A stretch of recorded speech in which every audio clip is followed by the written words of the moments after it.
This is the After Party, live with Kim McAllister. Pick a couch, grab a drink, and settle into the conversation.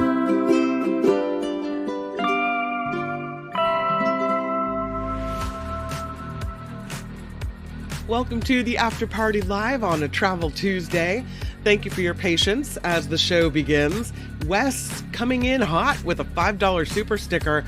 That is awesome. The show is crowdfunded, and Wes always steps in to support the show. Thank you, thank you, thank you. Humongous thank you. If I had the British lady, I'd play it for you, Wes. So appreciate it. So appreciate it. Thank you for that. Good afternoon to you, Cameo. Hello to you, Katie. Hi, everybody. Thanks for hanging out. Oh, you're not buying what Mark is selling with that last story. I don't know exactly which one you're referring to. Forget what the last story he did was. Talking about AI, perhaps? I don't know. Let's see. What else do you guys have to say? What's happening? That's always nice. Hope you're feeling well, Walter. Hawaiian music, of course. Yeah, we got to have a little bit, right? Yeah. Aloha to you too. All right. Oh, Wes just tested it and it passed. As far as testing the AI and the clicking on the pictures to make sure you're a human being. I don't know. What he said is pretty creepy, but I can source the story for you and get it to you if you're interested. How are you, Trevor? Thank you for being here. It is Travel Tuesday. I have taken your... Okay, cool. We can take the discussion there. I love it. If you haven't signed up for the Facebook group, it's the Mark Thompson Show discussion page on Facebook that Wes has set up. I think there was almost, more than 170 people had signed up to participate. So it's been kind of cool to get to see people on Facebook as well as on the shows. So if you haven't signed up for that and you are on Facebook, you might want to check it out and see if it's something you want to participate in as well. All right, we're going to dig into some of the stories that we have for today before we're not able to do them. One of them, I thought this was pretty important and actually good. Finally, some uplifting news, right? This is a story about, unfortunately, I hate that we have to do this, but there's 8 miles worth of lead cables that are sitting underneath Lake Tahoe. Telecom giant AT&T had to be forced by the courts to remove them. They're remnants of an old telecommunications system.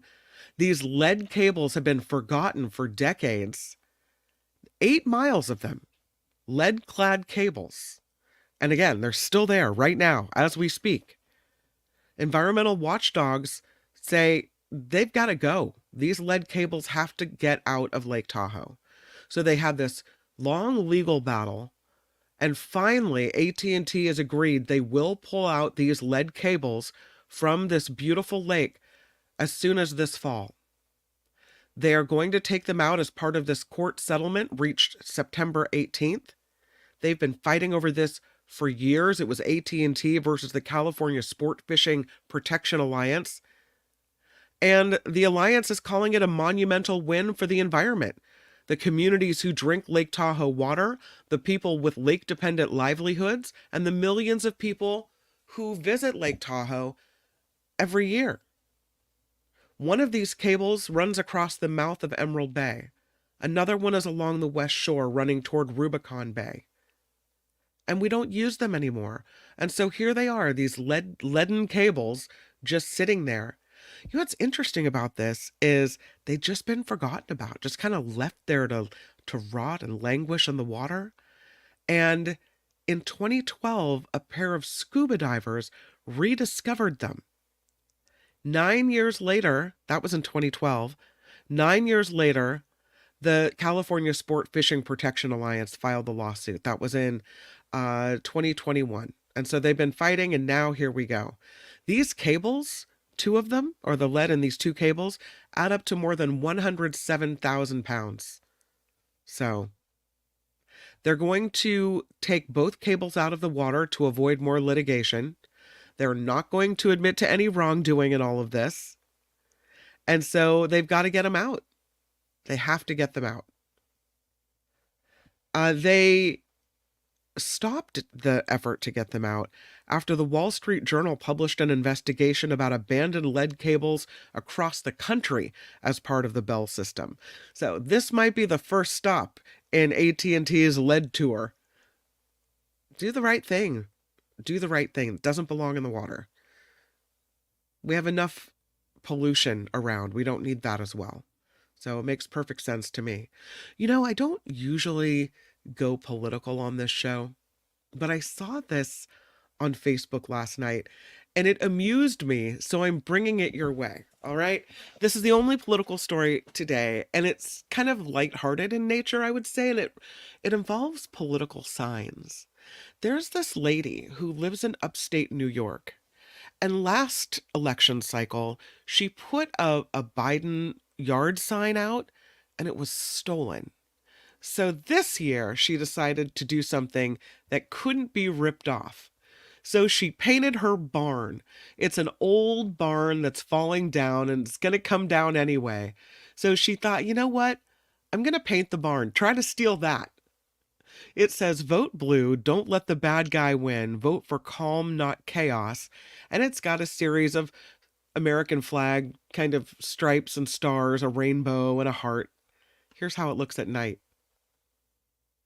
I mean, whether you're a Trumper or whether you're a Harriser, you don't want someone to steal your sign. You should be completely able to put the sign you want on your lawn if you want to publicize your voting preferences.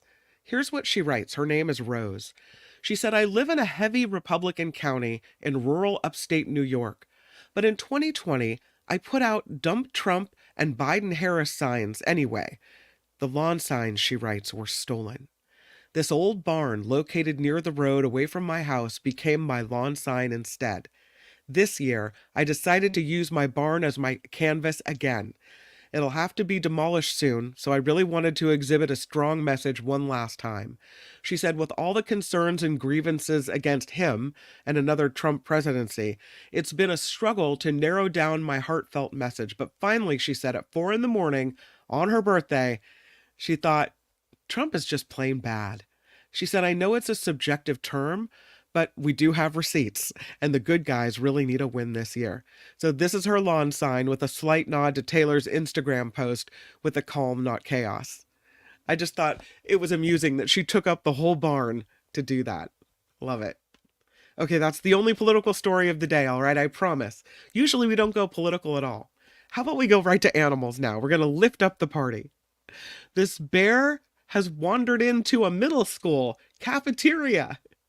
It happened in Colorado, where they're probably used to dealing with bears, not beer. Well, beer too, apparently.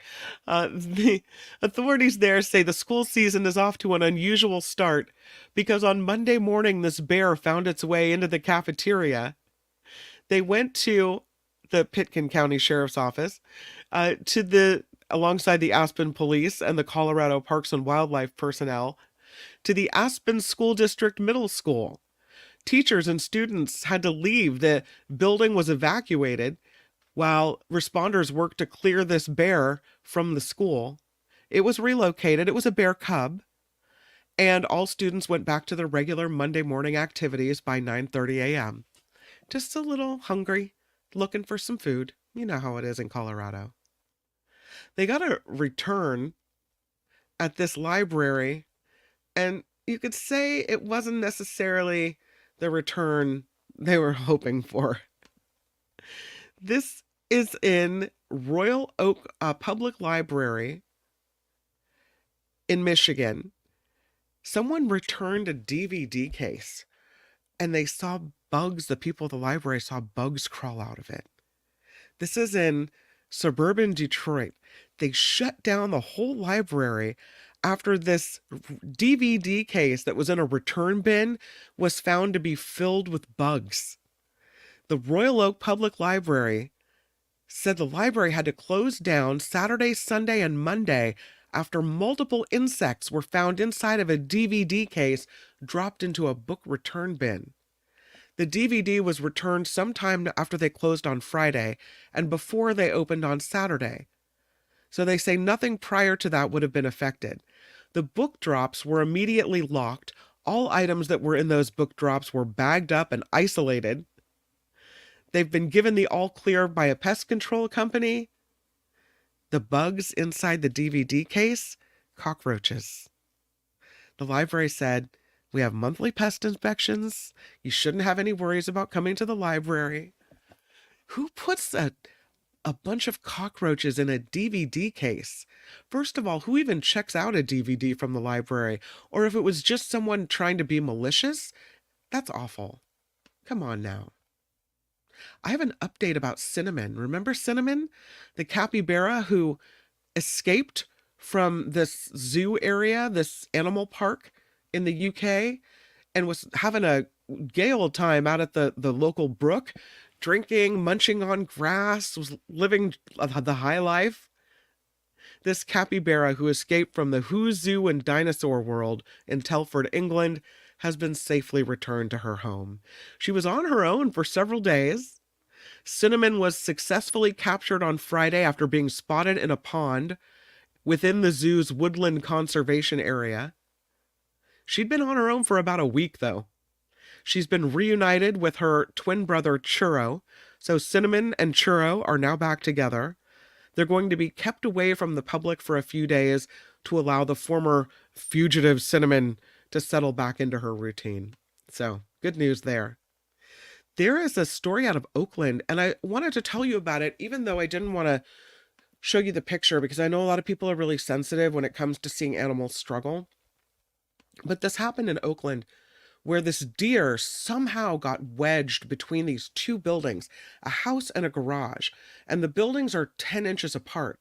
And so this doe somehow got herself wedged in here, upside down.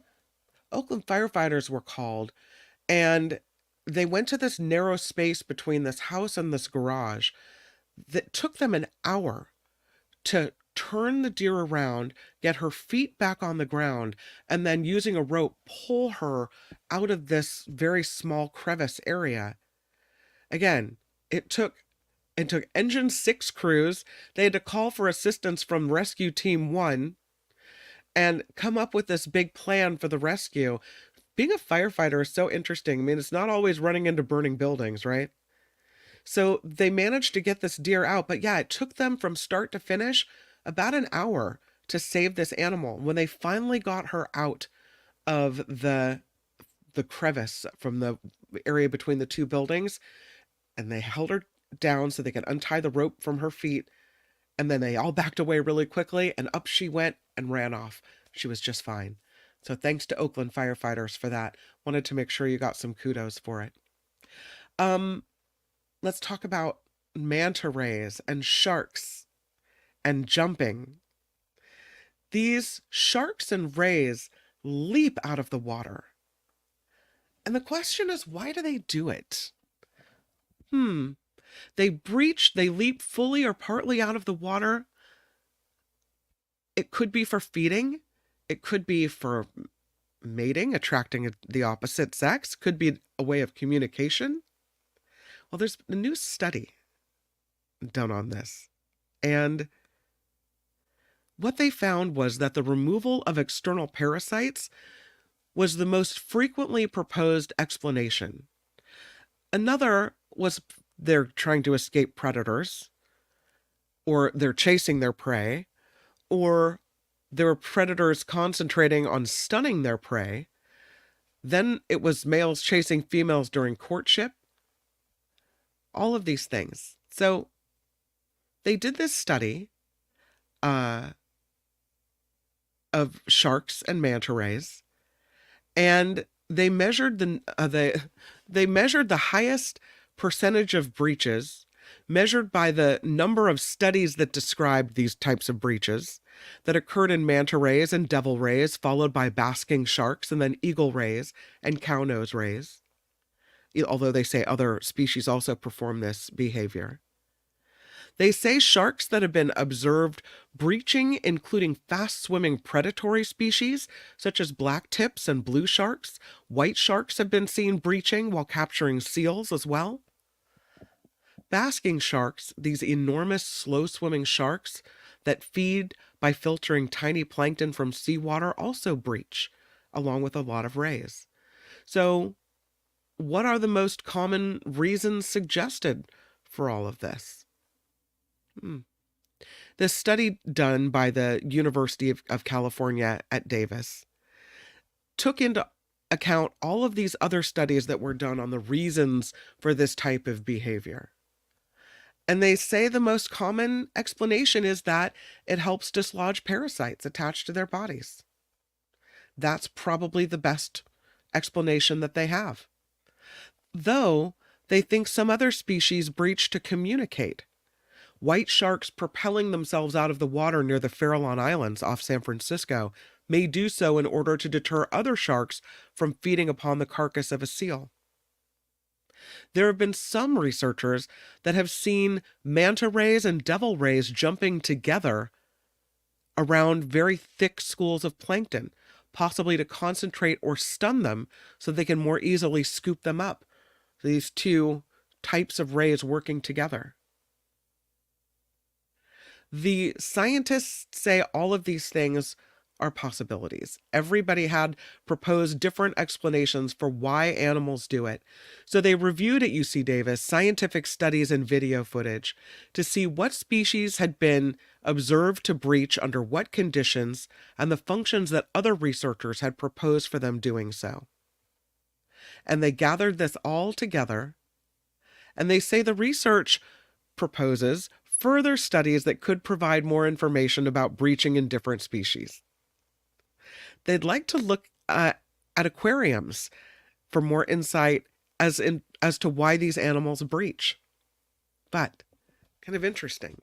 And speaking of leaping, creatures leaping, there were these Bay Area kayakers who were on Tomales Bay when they say they came across quite the weird sight. And it was all of a sudden, all of these fish started jumping out of the water. This frenzied splashing happened. They said it was wild. They were making their way down Lagunitas Creek into the mouth of this 15-mile-long inlet when they saw at least 100 fish thrashing and leaping out of the water. They stopped paddling. They froze. They didn't know what they were supposed to do because they didn't know why these creatures were doing this. Were they being chased by some big predator? Were they now at risk as well? Was there some shark chasing all these fish? What was going on? This is wild. So what was the problem here? So it had them stopping in their tracks. Check out the video of this. This is pretty crazy. Again, this is in West Marin, out in Tomales. And take a look. You can see, they said it was hard to film because it was going on all around them. So if you can see the splashes everywhere, the fish were just jumping and it was in this really wide area. And they didn't know what to do. Do they just stop or what? So they pulled out their phones. They started filming while they were trying to dodge these fish. The fish pretty big, about 3 feet long from nose to tail. And again, they say it was really hard to capture this scene because they were completely surrounded. One fish was big enough so it splashed the side of a woman and completely soaked her. And, it was quite the moment. You can see the splashes in that still from that video. So they tried to paddle toward the left side of the bank. They said it seemed like the whole school of fish was following them. And so when this woman and her friends finally made it back to the kayak return place and showed the video they took to the owner of the rental shop, he said he was taken aback too. He said he'd ask around to see if other locals had ever seen anything like this. It was finally shown to Ken Oda, who's an environmental scientist for the California Department of Fish and Wildlife. This according to SF Gate. He says he knows the area and the fish that live there, and he identified the species in the video as striped bass, common in this waterway. And he said this Erratic splashing is a typical hunting behavior for these fish, where a group will surround a school of bait fish like anchovy or shrimp, um, or even worms, and then they go to town, chowing down on as many of them as possible as quickly as they can, often hurling themselves into the air in the process, landing on their prey to stun them, which makes them then easier to eat. Some people call it a boil because of the way the movement of the fish disturbs the surface of the water. He said the East Coasters call it a blitz. On the West Coast, we say the school of bass is busting. So that is actually from the California Department of Fish and Wildlife's Bay Delta region, Kristen Kellum, who was writing back to SF Gate. Oda said he's seen 50 to 100-yard long busting stripers along the open coast.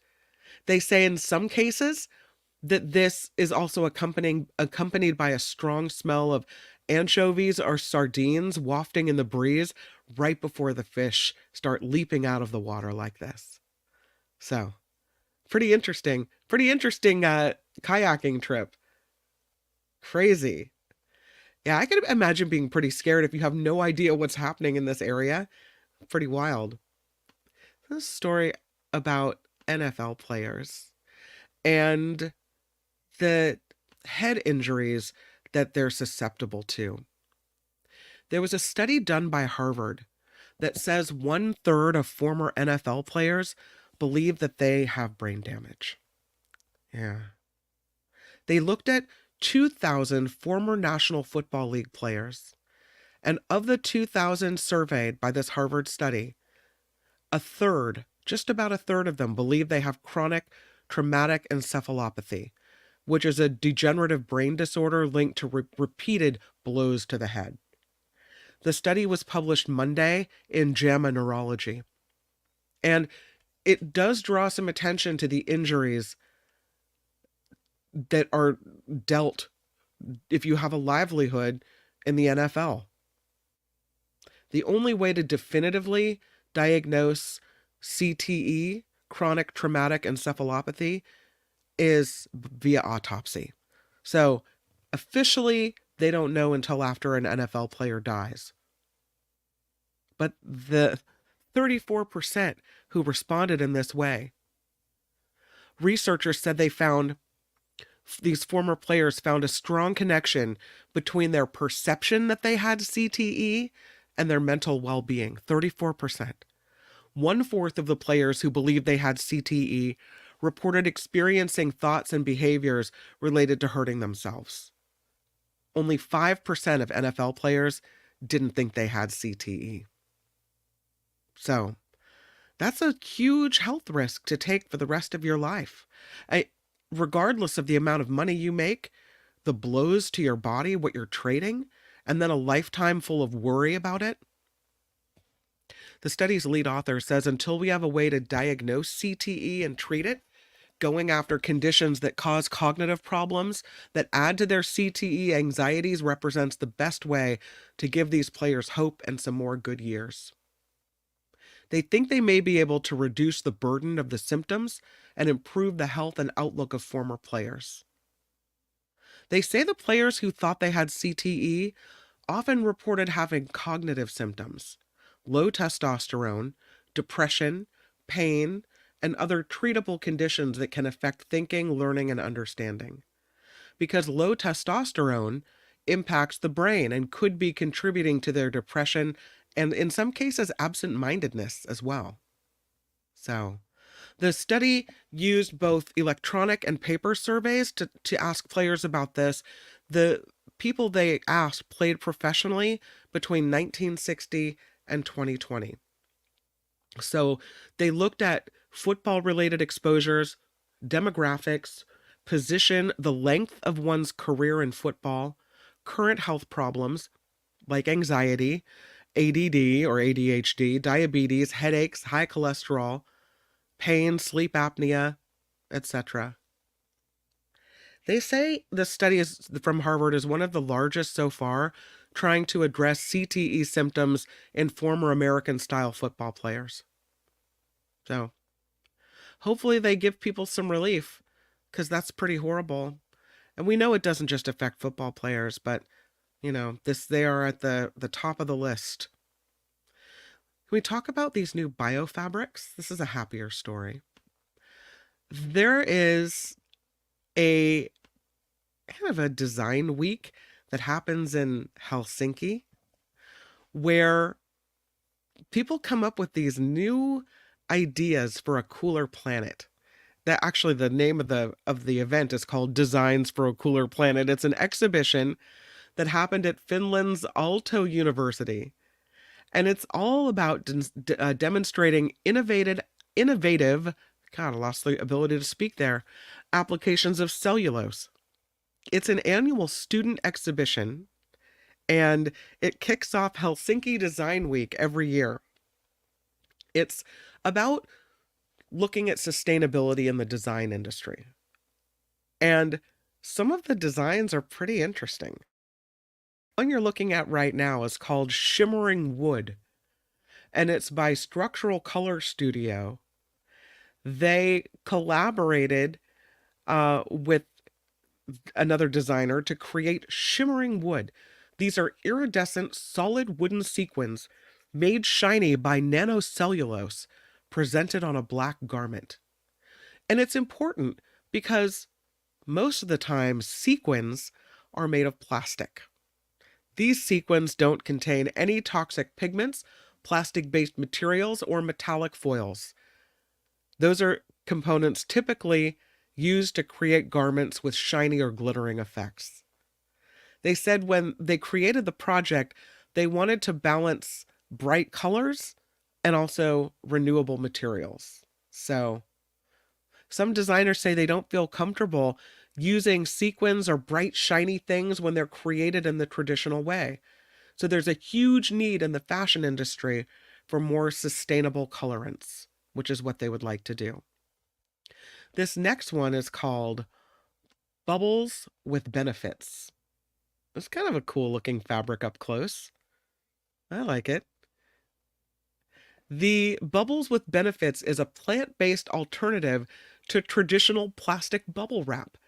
It doesn't have any of the well-known materials' cushioning property. It doesn't lack any of the cushioning properties. So it still acts like bubble wrap, but it's not made of plastic. It's a biodegradable cellulose-based wrap that dissolves in water, which means it doesn't create any unnecessary waste. It can be finished in different natural dyes to suit any brand's look.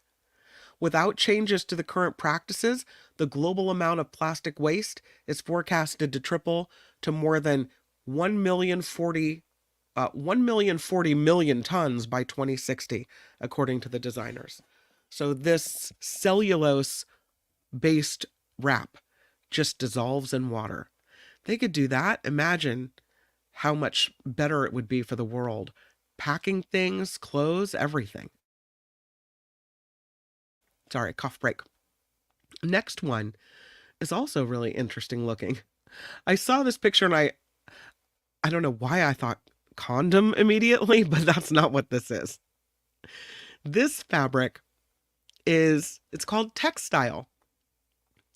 And what they say is that the estimated lifetime of a banknote is about 3 years before it's taken out of circulation. I did not know that. Polymer-based notes can be recycled. Cotton-based notes are typically incinerated. And cotton is primarily composed of cellulose. So they looked at the waste of trying to get rid of money. And so students here created this textile made from surplus cotton banknotes. These clothes are money. This was developed using an ionocell or ion cell technology that converts cellulose into fibers without harming harmful chemicals. So the reason it's kind of this greenish color is because of its former life as a banknote. But now it's fabric, so it didn't have to be incinerated or destroyed in a way that creates waste. Lastly, this one is called The Roots. The Roots, look at how interesting that looks, is a plant-based leather alternative made of wheatgrass roots, bound by nanocellulose colored with natural dyes, developed to minimize agricultural waste that would otherwise be composted. They took leftover wheatgrass, created by vertical wheatgrass farming, and it was salvaged to create this material that can be sewn together to create garments or bags. They said it feels pleasant to the touch as well. So, Designs for a Cooler Planet takes place from September 6th to October 3rd at Aalto University in Finland, and we'll see what else they come up with. But these designs, I think, are pretty interesting. Sequins that aren't made of plastic, bubble wrap that isn't made of plastic and dissolves in water, fabric from discarded banknotes, and simulated leather made from wheatgrass roots. Come on. That's cool, right? I think it's cool. All right. I have so many more stories for you, but we have to do Travel Tuesday or we'll never get to it. And it is Travel Tuesday. Last week, was it last week? I think. I had a suggestion, and I'm so sorry I forgot from whom, about the place that we should go virtually this week. And there was a suggestion that we go to Patagonia, to which I say, yes, please. Let us go to Patagonia. We haven't been there before, right? I don't think we've been there before. I know I haven't been there before. These are some incredible pictures from Patagonia. So, I thought we could start here in Patagonia with the number one place on the list. Here it is. It's called Bariloche. Is that a good picture? There it is. Bariloche. I'll give you the picture instead of the name. Maybe can I give you both? No, I can't really. Bariloche.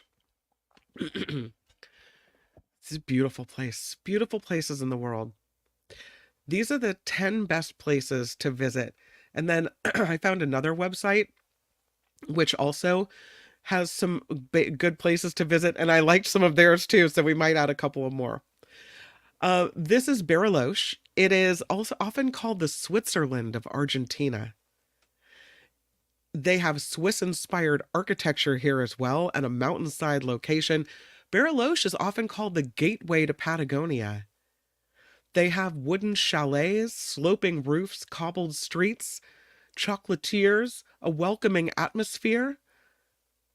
It's the largest, best connected town in Patagonia, they say. Amenities are excellent, and you can get anything you need for a journey in this region. It's a very close neighbor to the Nahuel Huapi National Park, which makes it a great base point for explorations in this area. So, it's pretty cool. There's a pretty big ski resort here as well, Cerro Catedral. It offers slopes for every ability, from the beginner to the serious. So, and there's a lot of hiking in this area as well. The second one is called El Boson. There it is. Look how beautiful that water is. Wow. El Boson. A lot of people skip the town, but they say it's a hidden gem. It's in northern Patagonia's Rio Negro province, a rugged valley dotted with fruit trees, serene natural beauty, untouched charm. They say the scenery surrounding the town is breathtaking. There are jagged mountain peaks, visible from pretty much every street, dozens of lush forests and glimmering lakes like this one, located nearby. The atmosphere in this town, laid back, very welcoming. It's been kind of a hippie enclave since the 70s, when some bohemians decided to make it their home. So it's got a vibrant art scene and an artisan market that takes place a couple of times every week. And they say it's also a good spot to call a home base for outdoor activities. So, Lago Puelo, this is Lake Puelo, Lago Puelo, is beautiful and often glistens beneath snow-capped mountains. Pretty beautiful. Speaking of snow-capped mountains, let's go to El Chalten. Hopefully I'm saying it right. El Chalten. Here it is. Look at those mountains. That's beautiful. See the accents on the E. El Chalten? Yeah. Look at those jagged peaks. I mean, that's gorgeous. Really pretty. They say this place, El Chalten, epitomizes the untamed beauty of Patagonia. It's in the Santa Cruz province. It's described often as the hiking capital of Argentina. It's got some of the most beautiful trekking routes, maybe in the whole world. The town, there's a small town here, 1,600 people, if that. And they say it's got a laid back, adventurous atmosphere. There's some accommodations, some outdoor gear shops, some restaurants here. They say it's really fun.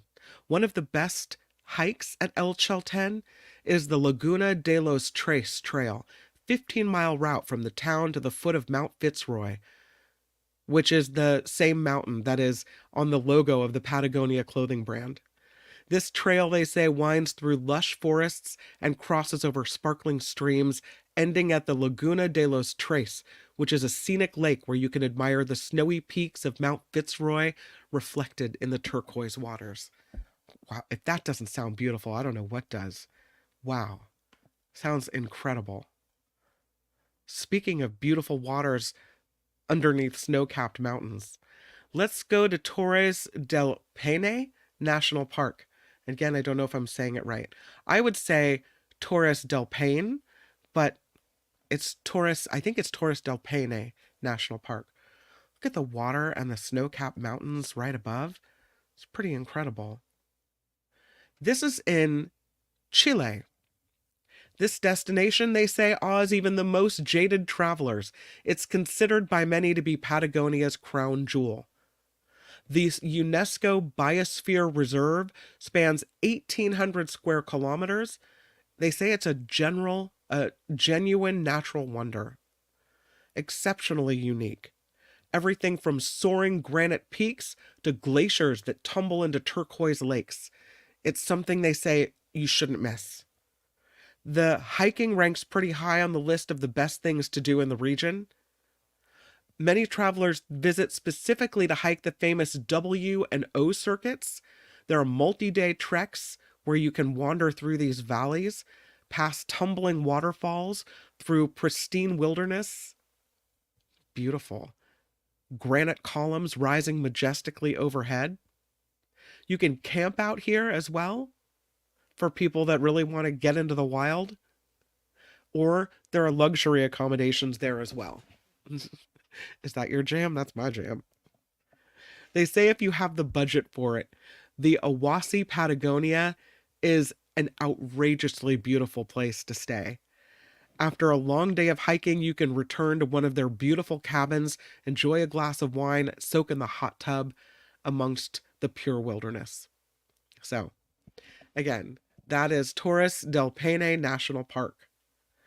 I'm always just in awe of these glaciers, maybe because it's just so different than what we have in California. Perito Moreno Glacier and Los Glaciares National Park. I mean, come on. That's a wowzer. So beautiful. Looking at a picture of snow-capped mountains under a cloudy sky with a massive glacier spilling into this beautiful blue waterway. It's really, really pretty. It's the place to visit in Patagonia if you want to feel like you've arrived at a different planet altogether. Embedded into the rugged landscape of the Andes Mountains, Los Glaciares National Park stretches about 2,800 square miles in Argentine Patagonia. It is a UNESCO area of exceptional natural beauty. The Perito Moreno Glacier is the gem of this park. It's a colossal ice formation with towering walls of ice that are in impossibly blue hues. The best way they say to view it is from viewing platforms and pathways. And it's also good for folks on a budget because you can do this without joining a tour. They say the best way to do this is to bring a bottle of Malbec to enjoy as you watch the mammoth chunks of ice crumble from this glacier and crash into the lake below. While ice cleaving off a glacier might sound like a bad thing, apparently in this case it isn't. This is the only one of the glaciers in the world that is actually advancing rather than retreating. So, there are also big ice treks where you can go on these trips and traverse the ice in what they say is an exhilarating once in a lifetime opportunity. And no trip is, I think, complete without a trip to an island. This is Isla Navarino. It's pretty cool. It's tucked away in the southernmost reaches of the Chilean Patagonia. Isla Navarino is beautiful, off the beaten path, known as the land of Yagan. This island has a little mystique to it as well. It attracts those searching for wild landscapes and rustic charm. The main city here is Puerto Williams. They have a population of 2,900 and amazing landscapes. There's trekking you can do here as well. As a matter of fact, the Dientes de Navarino circuit is believed to be the southernmost trek in the world. And it takes you through rugged mountains, dense forests, and serene lakes. Pretty beautiful. Snow-capped peaks, fjords. Pretty cool. They also have a very rich indigenous heritage on this island, so you can learn about the fascinating culture of the Yagan people. They have an anthropological museum in the town Puerto Williams where you can find out more about that and participate and engage in cultural exchanges as well and workshops. So that's pretty cool. I like that. This looks like something out of a movie. This is called Ushuaia. Look at that picture. Ushuaia. Is that beautiful? Ushuaia holds the title of the southernmost city on Earth. It's known by people as the end of the world. It astounds travelers with its stunning natural beauty, its unique location, exciting activities that you can do here. The streets are colorful. There are fellow adventurers everywhere to talk to. Ushuaia primarily draws people that are leaving on polar expeditions, but there are also other reasons to visit here. They say it's fun to sail on the Beagle Channel. Beagle, like the dog, Beagle Channel, where these landscapes made up of extraordinary glaciers and remote islands just unfold before your very eyes. No shortage of wildlife in Ushuaia, from seals to penguins to whales, orcas, humpbacks. So pretty fun. There's a hike that you can do in this area to Laguna Esmeralda, this beautiful lake, pristine emerald lake, kind of an alpine lake, nestled in breathtaking scenery. So, pretty cool. And you can't go to Patagonia without a little visit to the penguins. Oh, there they are. Punta Tombo will take you to the penguins. I'm all for that.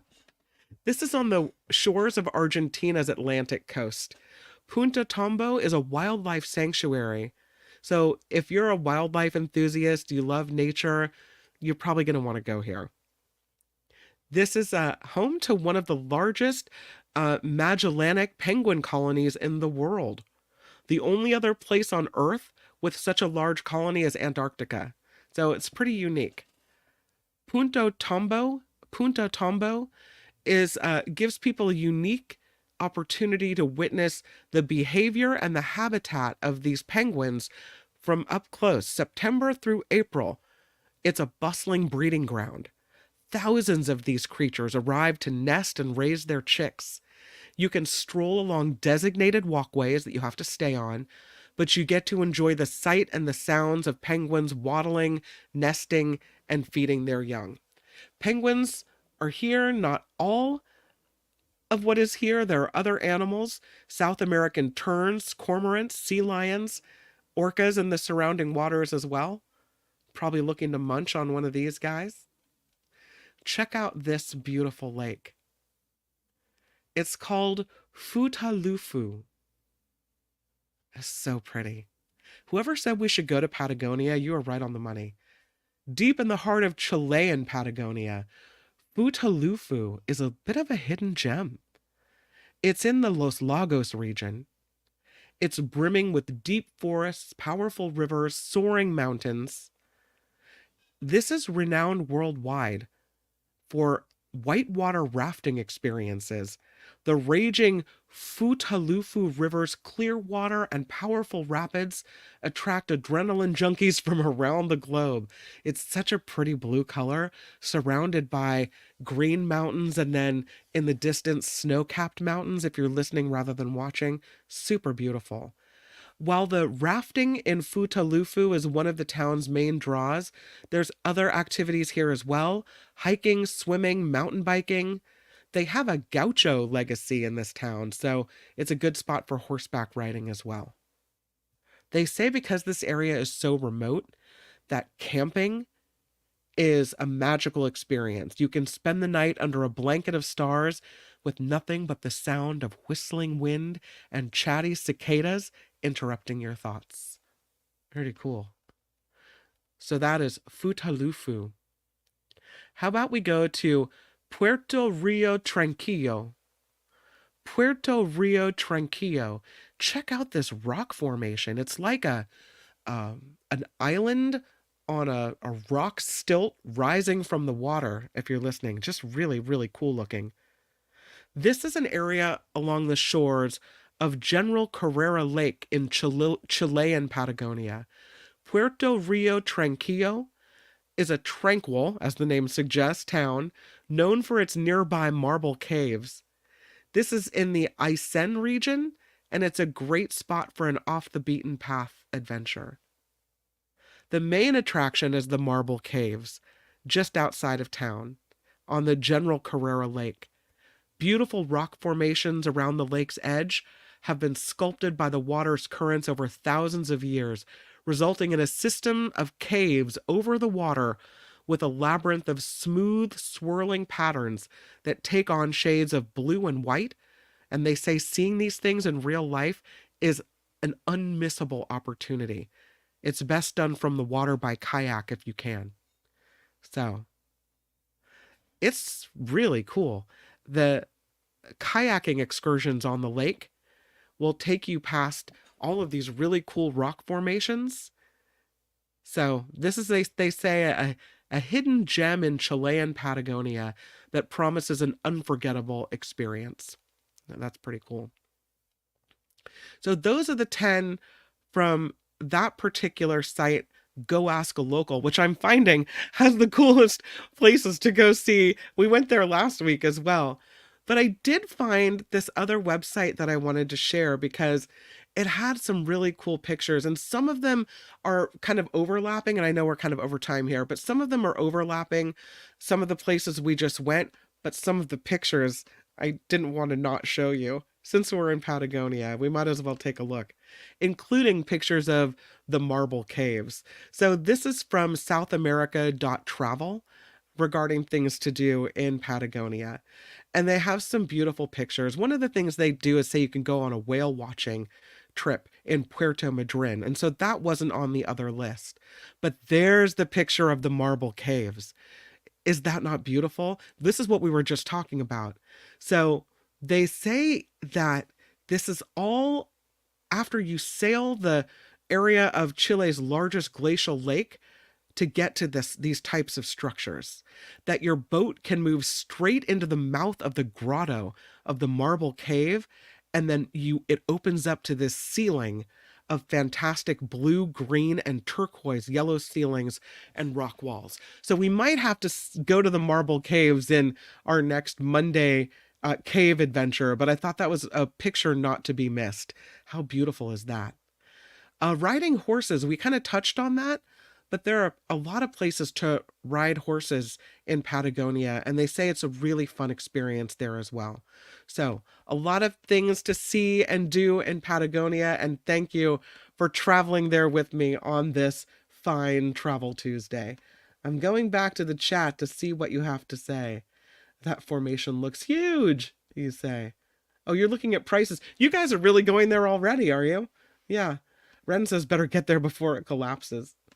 Viewfinder said just got the official. Oh, it's 95 degrees in San Jose right now. Ooh, it's been hot. Telling you.